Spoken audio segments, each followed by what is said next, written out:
여러분 새해 2026년도에도 주님 안에서 이루시고자 하시는 소원이 있으십니까? 소원이 아무것도 없는 것보다는 있는 것이 좋지요. 올해는 이 일이 꼭 이루어졌으면 좋겠다 하는 일이 있으면 더욱 좋을 건데요. 내가 어떤 계획을 세워서 성공하고 그 일이 이루어지는 것도 중요한데 내 안에 하나님 말씀이 굉장히 많이 살아서 내가 움직일 때마다 그 하나님 말씀이 생각나고 그 말씀에 내가 음성을 들을 수 있고 순종할 수 있으면 참 좋겠어요. 이렇게 소원을 품으신다면 어떨까요? 네. 그러면 더 좋지 않을까 생각을 했습니다. 네, 그래서 저희도 새해 기도 제목을 작성을 했습니다. 많은 시간을 두고 장기간에 이루어야지 되는 소원, 이런 것들을 꿈 또는 비전이라고도 하지요. 꿈, 비전 그러면 떠오르는 성경에 인물이 있습니다.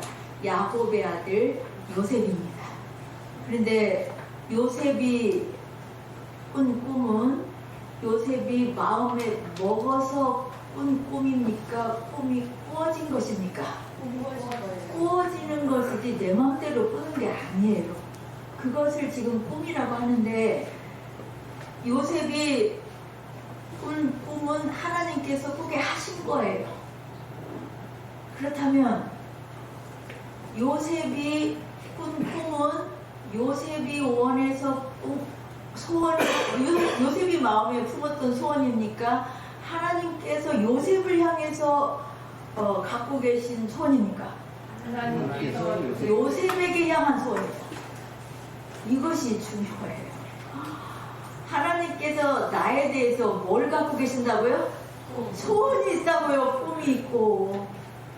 내가 맨날 엎드려서 기도하면 어떤 때는 들어주시고 어떤 때는 안 들어주시고 그런 것 같죠. 그래도 하나님께서 계신 것 같아 안 계신 것 같아. 그렇지만 하나님께서 우리에게 갖고 계신 소원이 있다니까요. 너 이것 좀 들어주라. 너 이것 좀 해라. 제발. 그게 있다고. 하나님께서 나에게 갖고 계신 소원이 있어요.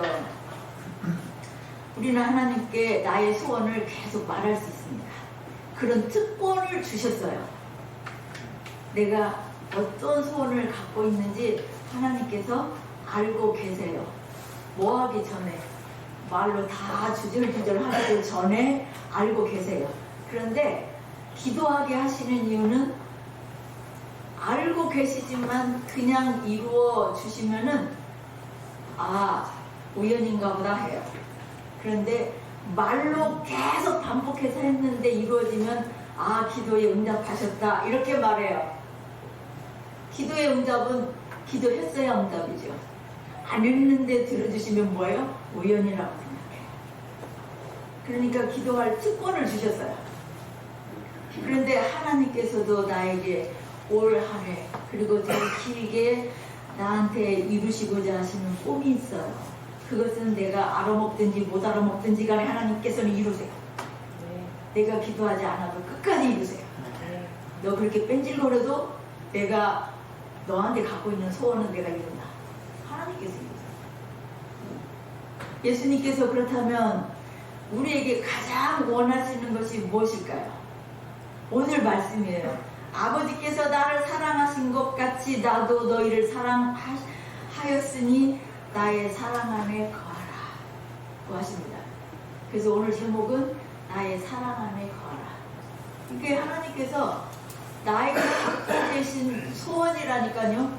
너도 내 사랑 안에 거하라. 이 말씀은 예수님께서 십자가를 지시기 전에 제자들의 발을 씻겨주신 다음에 하시는 말씀입니다. 우리는 주님을 기쁘시게 해드려야 되는 무엇인가를 해야지만 주님께서 나를 사랑하실 거다라고 생각하지만 예수님께서는 이미 우리를 사랑하셨으니까 그 사랑 안에 머물러라 라고 하는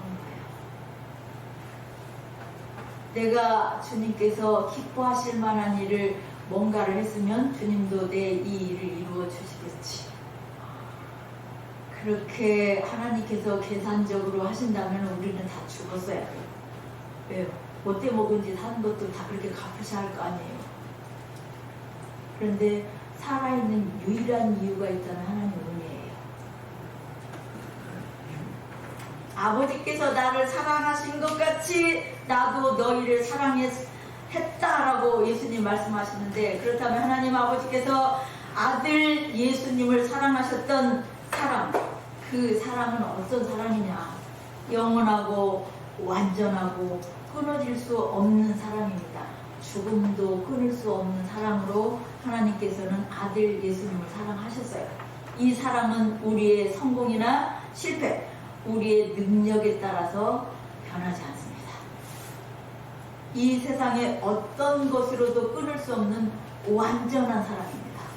예수님도 그 사랑으로 우리를 사랑하셨다고요. 로마서 8장 35절에 있는 말씀입니다. 함께 읽도록 하시겠습니다. 로마서 8장 35절 말씀입니다. 시작. 누가 우리를 그리스도의 사랑 안에서 끊으리요? 환난이나 고난이나 약해나 비밀이나 적신이나 위험이나 칼이랴. 이어서 38절 39절도 함께 읽으시겠습니다.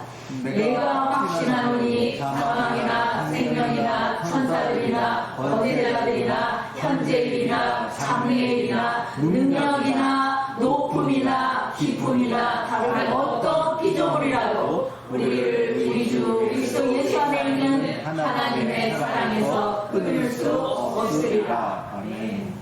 이보다 더 완벽한 이야기를 세상에서 들어본 적 있어요? 없어요. 죽음이고 뭐고 우주가 다 쪼개지고 사라지더라도 너와 나의 사랑은 끊어지지 않는다. 이런 내용은 무슨 세계사, 국사, 역사, 철학 어떤 책에도 없는 말씀이에요. 그렇게 말할 수 있는 분이 없어요.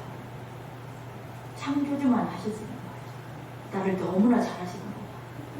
하실 수 있는 말씀이에요. 하나님의 사랑을 의심해 본 적 있으십니까? 하나님께서는 아들을 십자가에 못 박게 하심으로 하나님의 사랑을 증명하셨습니다. 내가 너를 얼마나 사랑하는지 그것도 다 볼 수 있게 십자가에 높이 매달아서 증명을 하셨습니다.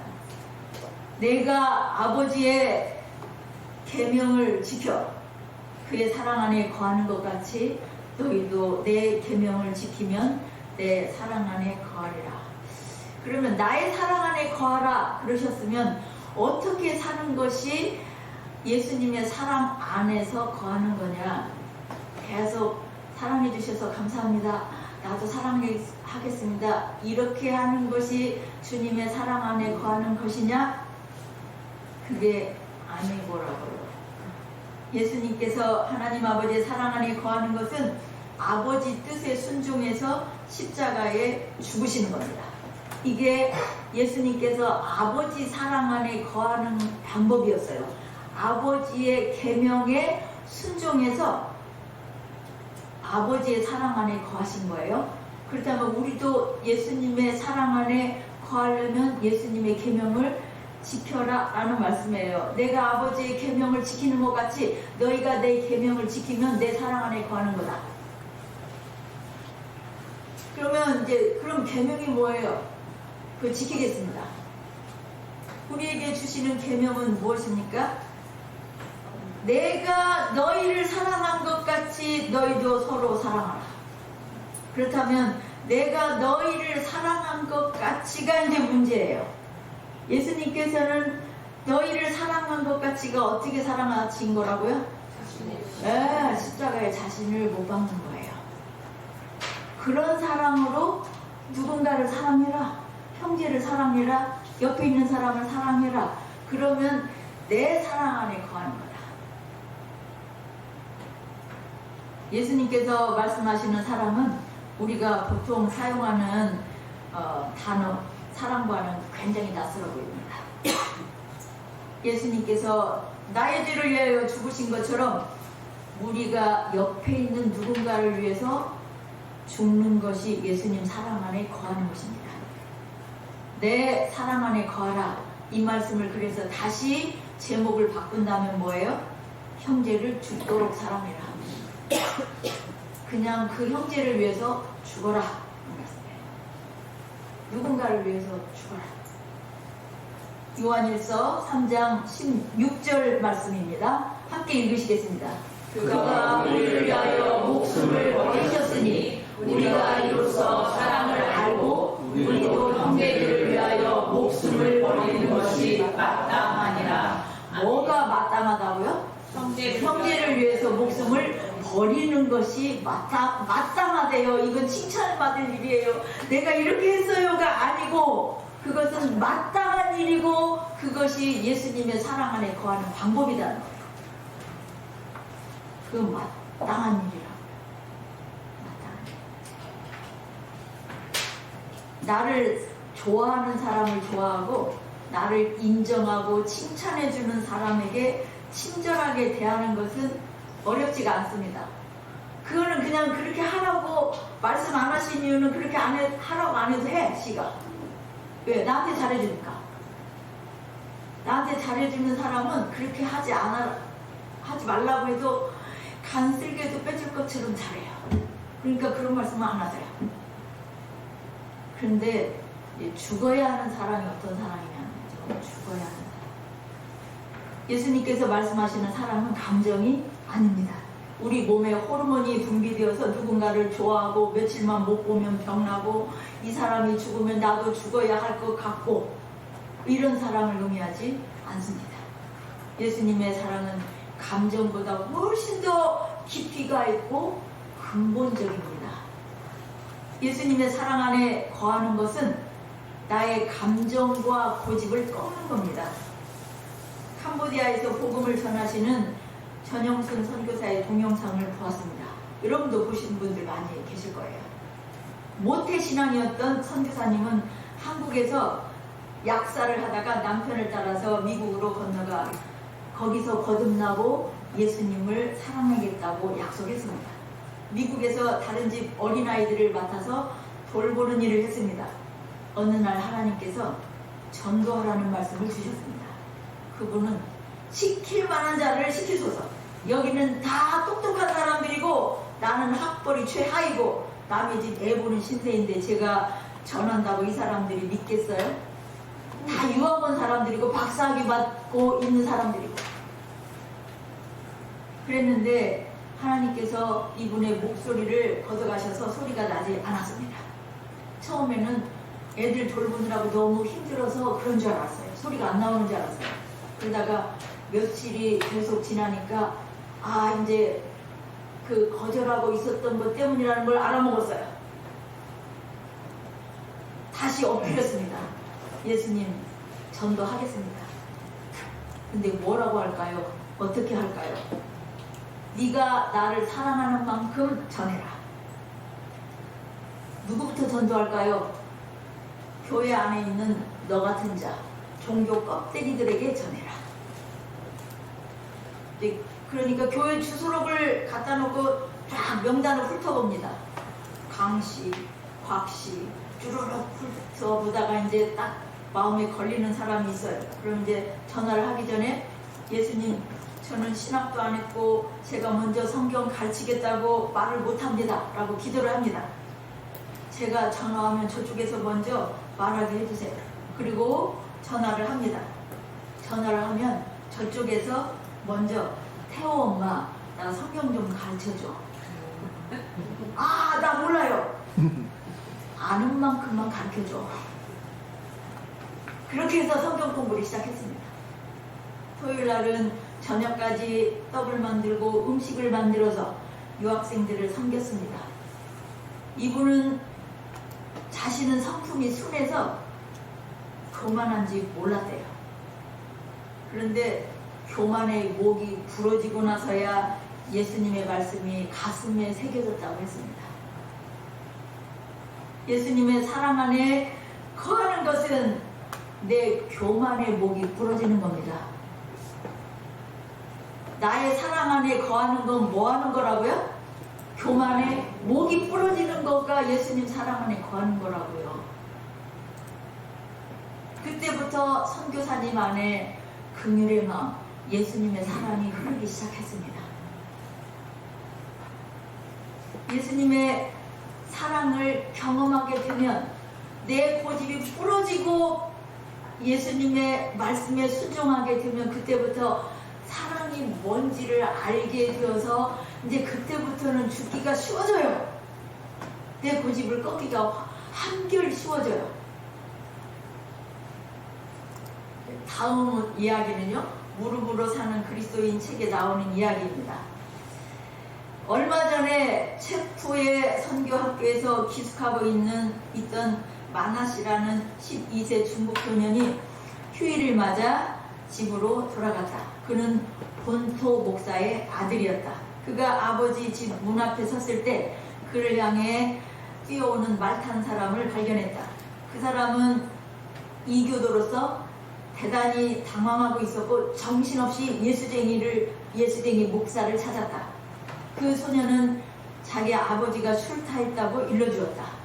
가엾은 그 사람은 너무나 실망하여 다급하게 자기가 찾아온 경위를 설명했다.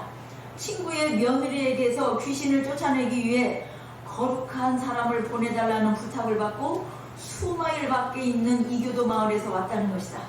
그 젊은 부인은 귀신이 들려 헛소리를 짓거리고 욕설을 퍼붓고 머리카락을 풀어헤치고 얼굴을 핥히며 가구를 부순다는 사연을 마구 쏟아냈다. 소녀는 하지만 아버지께서 지금 집에 안 계신데요? 라고 대답했다. 흥분했던 그 사람은 한참 후에야 그 말을 이해하는 것 같았다. 갑자기 무릎을 꿇고 두 손을 벌려서 필사적으로 부르짖었다. 당신도 예수쟁이가 아닙니까? 당신이 가주시지 않겠습니까? 12세 소년은 놀랐습니다. 그런데 놀람과 망설임도 순간에 잠깐이었습니다. 소년은 자신을 주님의 처분에 내어 맡겼다. 그는 간곡한 부탁을 하나님의 부르심으로 여기고 승낙했다. 그 이교도는 그리스도인 소년을 자기 뒤에 끌어올리고 손살같이 달렸다. 마나시는 말을 타고 가는 중에 죄를 자백하고 회개할 것이 없는지 마음을 살폈다.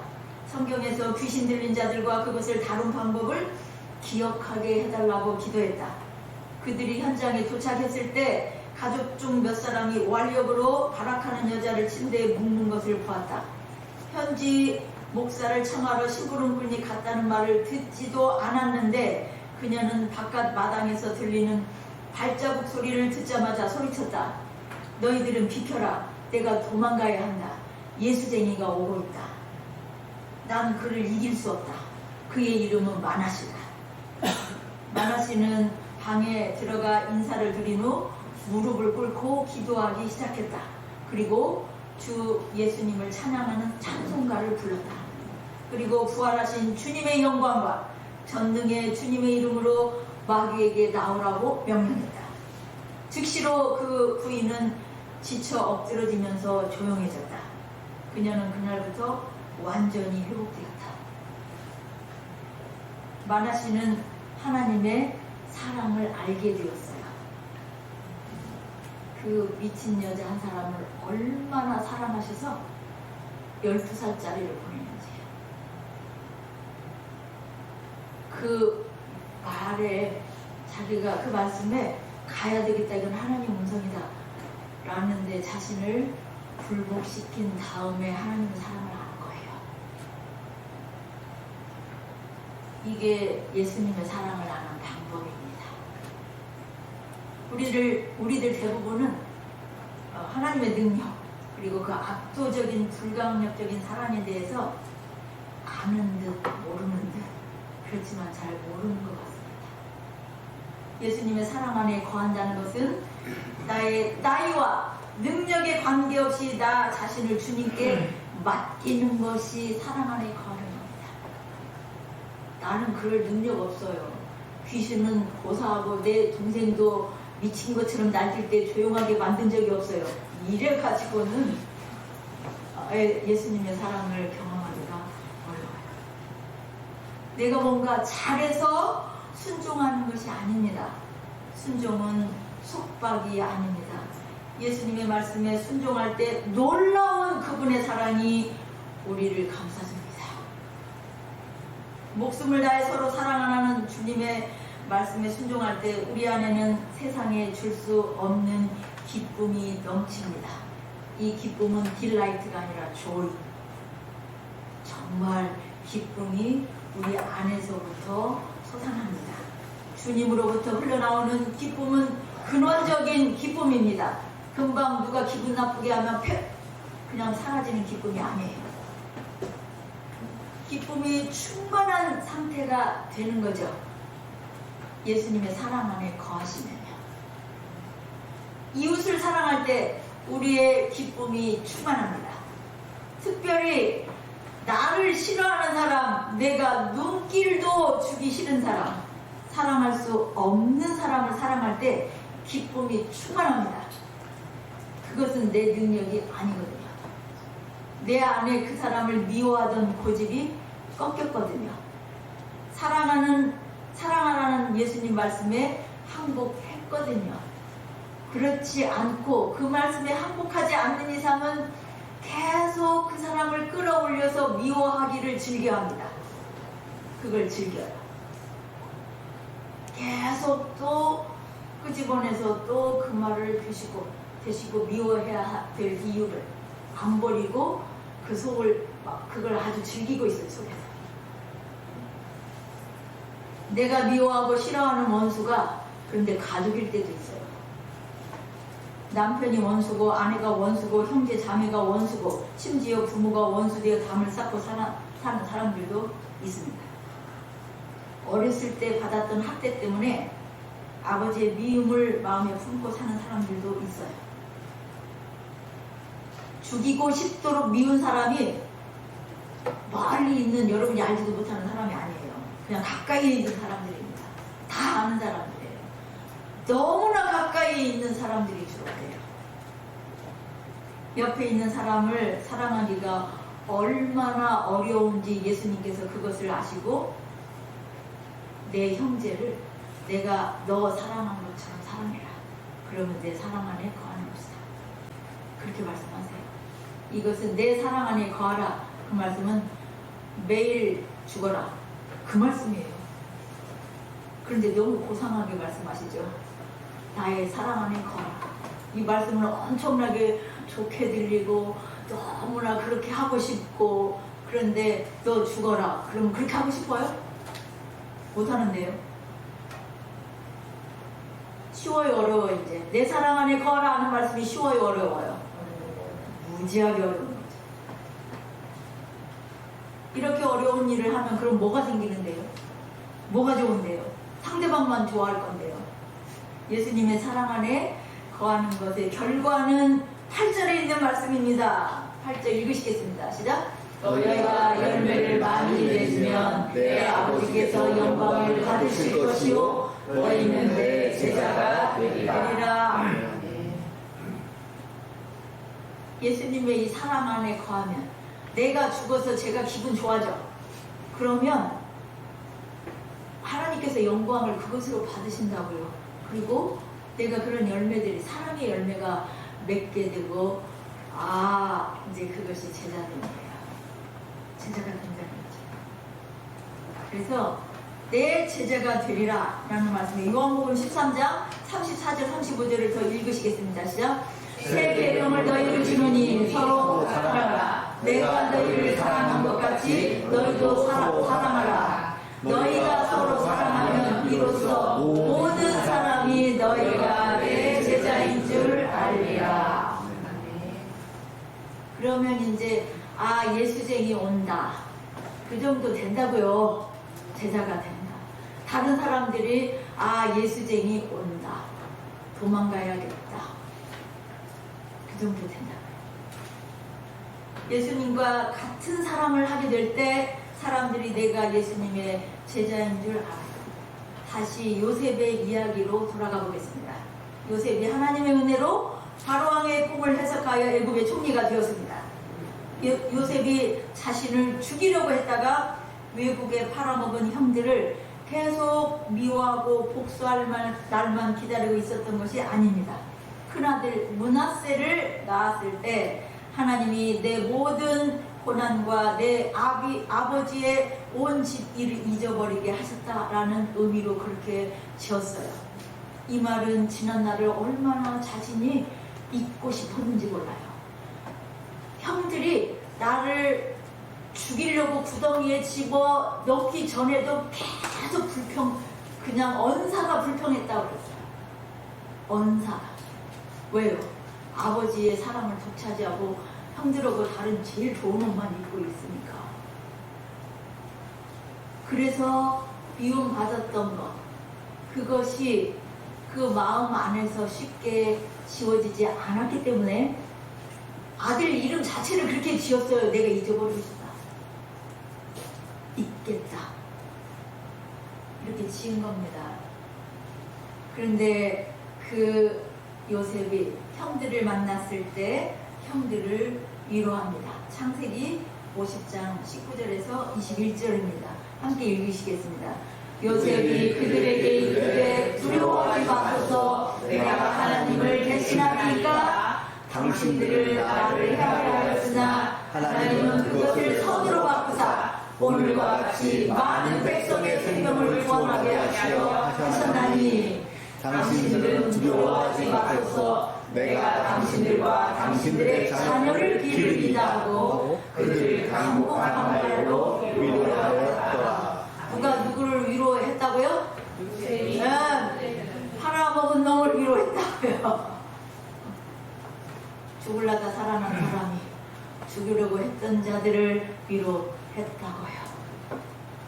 하나님의 꿈은 이렇게 이루어졌어요. 내 사랑 안에 거하는 요셉이 된 겁니다. 총무된 것이 중요한 게 목표가 아니에요. 하나님 목표는. 하나님 사랑 안에 거하는 자가 되는 것이 목표예요. 그런데 교회에서도 대부분 자기 아들이 요셉처럼 다니엘처럼 이런 사람들은 다 뭐 때문에 그래요? 총리만 생각해요. 총리 된 것 때문에 요셉처럼 다니엘처럼 그러지. 용서의 사람 된 거, 사랑, 죽을 똥 살똥 그러다가 용서의 사람 되는 것에 목적이 있지 않는 것 같다는 말이에요.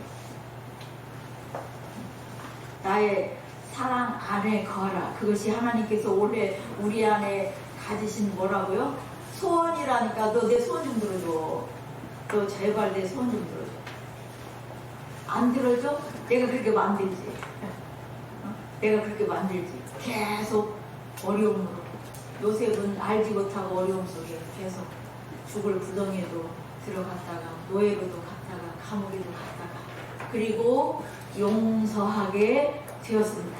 이것이 사랑의 사람이 되는 것이고 나의 사랑 안에 거하는 것입니다. 여러분이 날마다 이 사랑 안에 거하게 되시기를 축복합니다. 네.